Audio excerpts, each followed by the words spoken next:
Good day, everyone. It's a wonderful pleasure to be sitting in front of you again in lockdown. We are into our second week.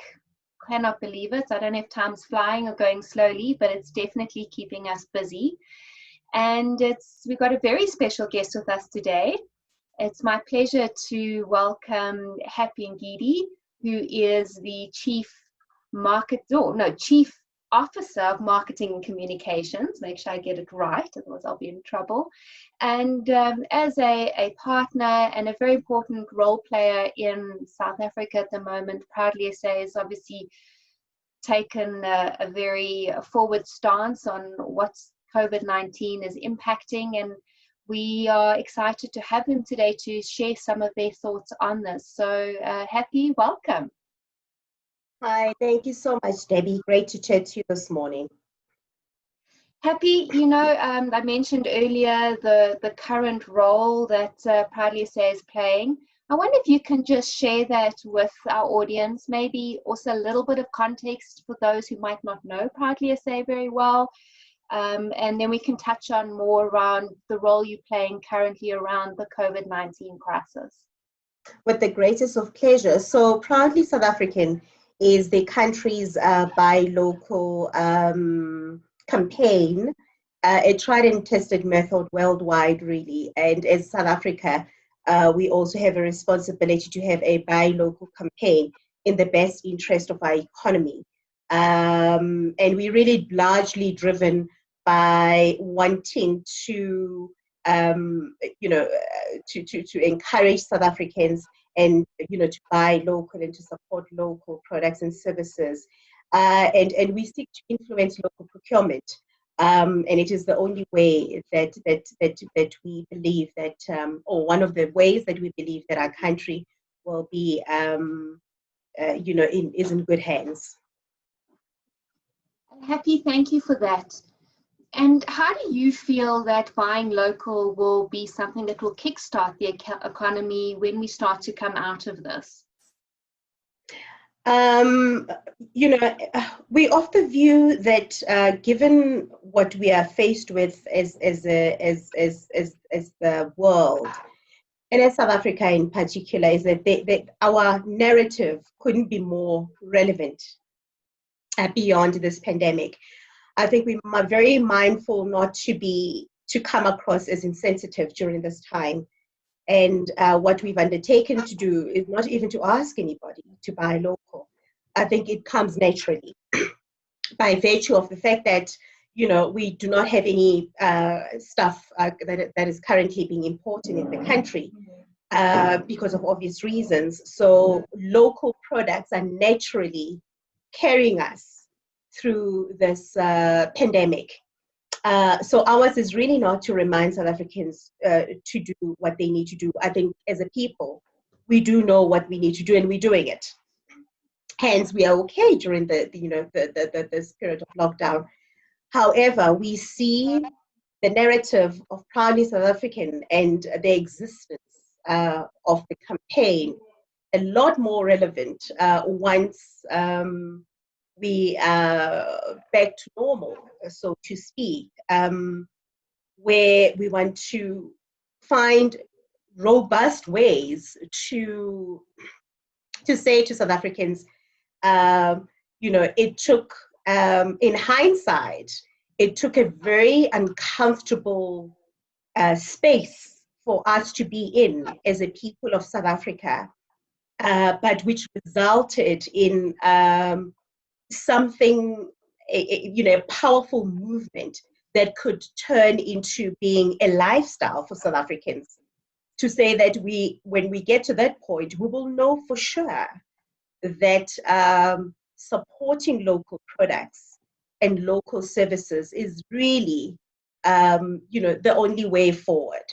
And ours is to say that, if you think about it, local farmers and local factories that are currently producing the necessities, what we need as human beings, is currently being done. Those factories and those farmers are hard at work to ensure that you and I, and our families go to bed having, eaten something, we have access of news on television, on radio. If you think about all the front runners trying to fight this pandemic one way or another, it doesn't get any better than local. So local is truly carrying us as a country in the true sense of the word. I want to touch on obviously your retailers program, but interestingly enough, we've been having discussions with heads of supply chain and procurement in multiple sectors, specifically a very large FMCG company. I don't know if I'm allowed to share, but it was interesting to find out from their side how they are approaching as an essential service, how local substitutions was always on the agenda, because localization is important. But as you say, that this is pushing hopefully the onboarding of local suppliers, and I see also a lot with the funding support from government. But let's come back to that. I also saw very interesting, shared it on LinkedIn, a picture of a granny, and it said, my grandmother survived the depression because she knew how to source locally, grow her own stuff, and do things. And it seemed to resonate very well with our procurement community, and it talks to exactly what Proud USA has been trying to push. What are you hearing your members saying? Happy? Are they coming to you? I think on one hand, local substitution, if you grow things, if you make masks, absolutely.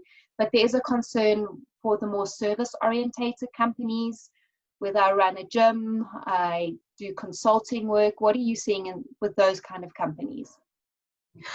What we're seeing is that those kind of companies, are alive to the reality that if you're a small business, if you're a business that is in the hospitality industry, for example, or you're owning a gym, or you a teacher that does a drama lesson for kids, or whatever the case may be, the reality is that that can't happen on a face-to-face environment. Social distancing is the only way that we're going to start to deal with this pandemic. So therefore, those companies therefore the existence of technology has been well received by many. So, so the businesses that some of our member companies who are in the business of, for example, the hospitality industry, where the restaurants are closed, the hotels are closed, or somebody who's running a gym, or a teacher who may have drama lessons with kids, are alive to the fact that there had to be a change. But with that said, that the work has to somewhat continue, because we can't fold our hands and just hope for the better. We're fortunate to be living in a world of technology, and we find that a lot of them who are rendering services that are not essential have embraced the technology world very well, where as hard as it is, most of them are trying to get on with it slowly but surely, without really completely shutting down their operation, the same way we are, you and I now having this conversation. Thank you, Happy. I think that's very good. I'll urge our audience to watch two videos. You'll see the one on our stories of hope, and listen to a gym owner who does gym maintenance, and actually how he considered whether he should go online or not. And I think he poses a very good question, because sometimes what we're also seeing, it doesn't going online necessarily means the best thing. Yeah. The other interesting thing I saw, and I'd like to share with our audiences, I saw it a place in Sabi that we've been eyeing out since my husband and I got married, which is 14 years ago. And I saw them running a 40% special, and they said, buy your voucher now and use it by the end of the year. I mean, we don't know where things are going to be, but I thought that was very creative and very innovative. And in fact, we were tempted to go, well, finally, this might be something we can do, and we'll find the time when. We just got to make sure that government gets everything right, which they're on the right track to hopefully flatten this curve. And in the next 2-3 months, we'll be doing a lot better. So thank you, Happy. I think that's very relevant with you representing South African businesses. I would like to just also ask you a bit on what this has shown, and you touched on it before, where we shouldn't as a country be relying on a single source, you know, coming from China or whatever the case may be. What are you seeing with regards to that? I think that what we see is that it is possible, even when things are back to normal, it is possible that we don't necessarily have to rely solely on products that are being sent into our country. Import replacement is very easy to do, really. You know, where, as I said, you're quite right when you say that. I touched on it earlier on, that, you know, as we stand now, currently we're being carried by local products that we are forced to produce right here at home, because we don't have a choice. So it just shows you that our efforts that we're currently working on, even before the pandemic, with the likes of the DTI, as well as the Consumer Goods Council and retailers, to try and see and identify the products that are largely used by South Africans, to try and see if those particular products can be replaced locally, as opposed to importing them from whichever other country, from around the world. So it just demonstrates to South Africans, and like I said, it's a pity that it took a global, pandemic, which is not a nice thing to be in, but it took that type of thing for South Africans, to have an appreciation of the fact that we do have the products that we really, really need as a country. The one thing I'd like to highlight as well, coming from conversations I said with multiple procurement heads, is probably to urge small business and local business to not look at price gouging. We can see it happening. We know government's put a mechanism in to report it, which we appreciate. But I think, small businesses that are becoming that local substitution, don't alienate procurement buyers who are forced to buy from you now, because also that supplier and buyer relationship is a long-term thing, and we know this is not going to be short-term, and we Absolutely. know that the ability to provide locally needs to be long-term. So just something we're seeing, and I'm sure you're sharing the same message to your members, Happy, but take the long-term view as well, and not just the quick win, because procurement heads do want to buy locally, but they need to trust the process, and this is a great opportunity for local supply to absolutely prove itself to these ones. And I couldn't agree with you more, because the reality is that when this is over and we're back to normal, procurement heads will probably remember those suppliers who were not inhumane, those who were reasonable, and those who did not push profiteering at the expense of the reality that we find ourselves in. And I agree with you, it's a long-term thing, as opposed to thinking very short-term and wanting to make a quick buck now. It's about, securing your future with those procurement heads for, the next year, the next 2 years, even beyond that, by virtue of the fact that you have managed your processes correctly, and you have not put profiteering in ahead of everything else, around us. Absolutely. Happy, we almost running out of time. I think you and I could chat for another hour around I this. know. But I would like you to please just share a bit more around your replacement program with the retailers. Maybe just share a bit about that for SMEs and what that means. So a couple of months ago, we embarked on a product import replacement program together with the DTI and Consumer Goods Council and retailers.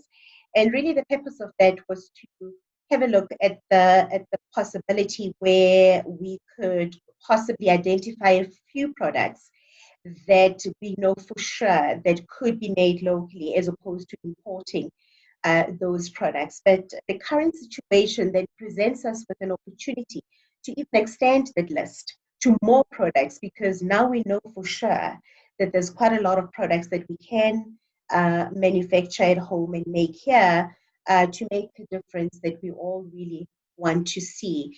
But with that said, I just want to also just to mention the fact that it is such a good thing for us to see the collaboration between all the big retailers, the likes of ShopRite, Woolworths, Pick n Pay, and the Spar, who have embarked on a collaboration where they saying that by virtue of the fact that they are products that are necessities for many households in South Africa. We find them on their shelves at these retail stores, and they've embarked on a campaign during these hard times where they say that we shall proudly serve, which is really wonderful to see, because as I said, many households rather during this difficult time reaches out to those retailers, and those retailers with the local products in particular that are on those shelves are products that are keeping the country and the economy going, for a lack of a better word. Absolutely. Happy, thank you so much. On that note, I received a notification today that Department of Agriculture is funding some of these local businesses. So if possible, we'll also attach it at the bottom here. So please read any of the supporting material. You can find easily Proudly SA's website. Keep an eye on the various initiatives they have in place, and we look forward to also working very closely with Proudly SA and these partners to continue finding linkages for local business to supply chain. And I think together we can make a difference and hopefully minimize the impact of what's happened in the economy. So Happy, thank you so much. Stay safe, and we will hopefully chat soon and see you soon. Thank you so much. Take care and keep safe and stay home. I have no doubt that very soon we will be back to normal, back to life as we know it. Absolutely. Thank you. Thank you, Debbie.